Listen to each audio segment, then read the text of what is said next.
Assalamualaikum warahmatullahi wabarakatuh. Alhamdulillahirrahmanirrahim. Bagaimana kabarnya anak-anak? Semoga sehat selalu ya.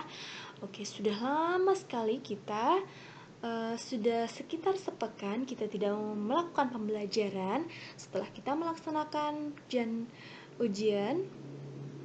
Kali ini kita akan belajar lagi dengan tema atau dengan judul bersih itu sehat. Sebelum kita memulai pembelajaran, marilah kita membaca basmalah terlebih dahulu. Bismillahirrahmanirrahim.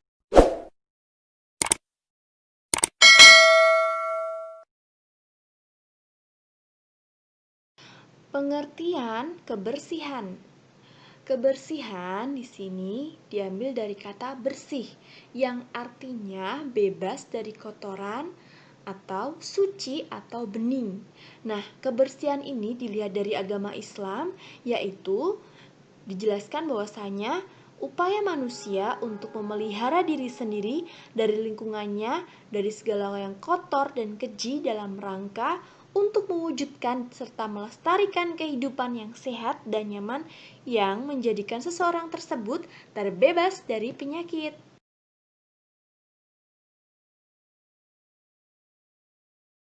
Dalil yang menjelaskan bahwasanya bersih itu wajib dari Allah, yaitu potongan firman-Nya, yaitu A'udzubillahi minasyaitonirrajim, innallaha yuhibbut tawwabina wa yuhibbul mutatahhirin, al-ayah, yang artinya sesungguhnya Allah menyukai orang-orang yang bertaubat dan orang-orang yang menyucikan diri.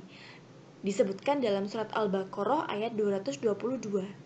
Nah, dalam ajaran agama Islam ini mengajarkan tentang kebersihan meliputi yang pertama kebersihan rohani, yaitu kebersihan jiwa atau hati, kemudian kebersihan badan, kemudian kebersihan pakaian, kemudian kebersihan tempat dan rumah, dan yang terakhir kebersihan makanan dan lingkungan.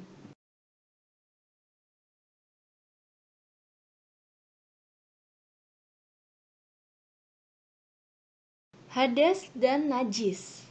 Hadas adalah keadaan tidak suci pada diri seseorang karena sesuatu hal sehingga tidak sah untuk melakukan salat sebelum suci dari hadas tersebut. Hadas di sini dibagi menjadi dua, yaitu hadas kecil dan hadas besar.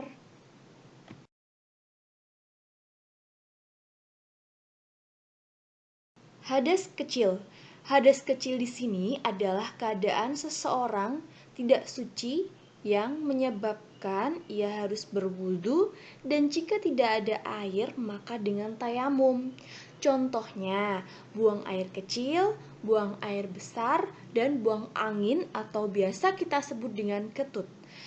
Cara mensucikannya dengan berwudu, dan jika tidak ada air bisa menggunakan dengan tayamum.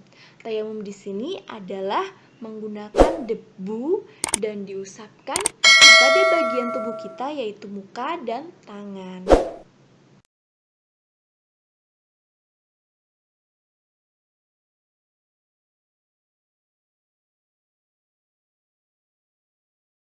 Hadas besar.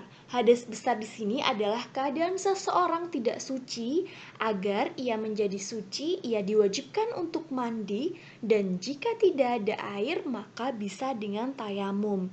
Nah, tayamum di sini sama dengan tayamum dengan cara yang di hadas kecil tadi ya, anak-anak. Nah, contohnya di sini yaitu mimpi basah bagi laki-laki dan haid serta nifas bagi perempuan. Cara mensucikannya yaitu dengan mandi besar, dan jika tidak ada air maka dengan tayamum.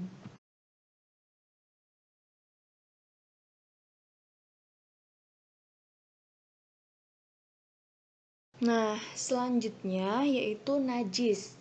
Yang tadi hadas kita sudah bahas, yang saat ini yaitu najis. Najis di sini adalah kotoran yang terkena pada diri seseorang, pakaian, dan tempat yang menyebabkan salatnya tidak sah sebelum dibersihkan dan disucikan najis tersebut. Najis Dilihat dari wujudnya, dibagi menjadi dua. Yang pertama yaitu najis ainiyah. Najis ainiyah di sini adalah semua najis yang dapat dilihat oleh mata memiliki sifat nyata seperti warna atau baunya. Contoh, kotoran hewan, darah, dan kotoran manusia. Kemudian, yang kedua yaitu najis hukmiyah. Najis hukmiyah ini adalah najis yang telah kering dan bekasnya tidak ada lagi serta sudah hilang antara bau dan warnanya. Contohnya, air kencing yang menempel pada celana bekasnya tidak terlihat lagi.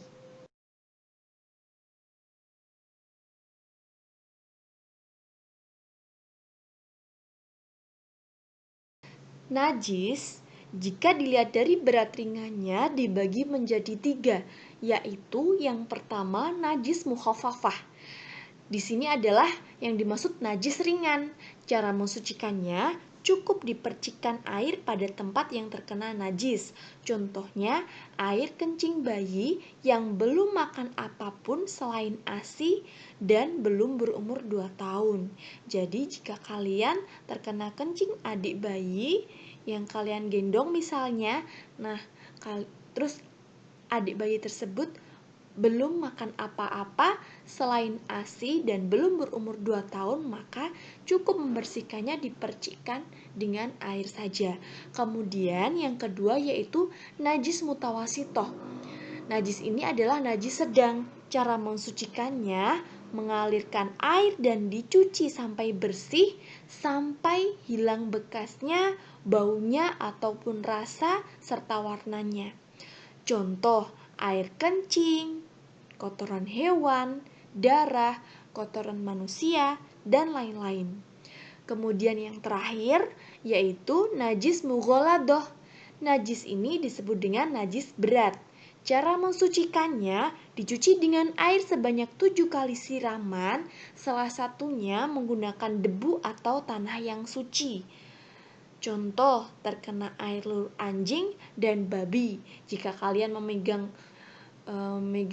babi atau memegang anjing, itu maka harus membersihkannya itu tidak cukup dengan air 1 kali saja, namun dengan 7 kali siraman dan salah satunya menggunakan debu.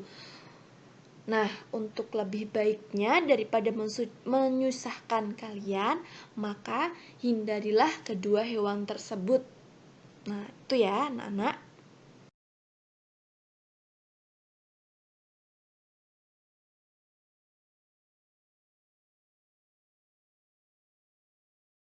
Alat-alat yang digunakan untuk bersuci dari najis. Yang pertama, air mutlak, yaitu air yang suci dan mensucikan. Jadi kalau misalkan ada air sisa cucian piring, ya jangan dipakai. Ada air yang bekas untuk mencuci baju, jangan dipakai. Air mutlak ini diantaranya yaitu air laut, air hujan, air sumur, air sungai, mata air, salju, dan air embun. Kemudian yang kedua menggunakan benda keras dan kering seperti batu, kertas, tisu, kayu, dan lain-lain sebagainya yang dianggap bisa untuk bersuci dari najis tersebut.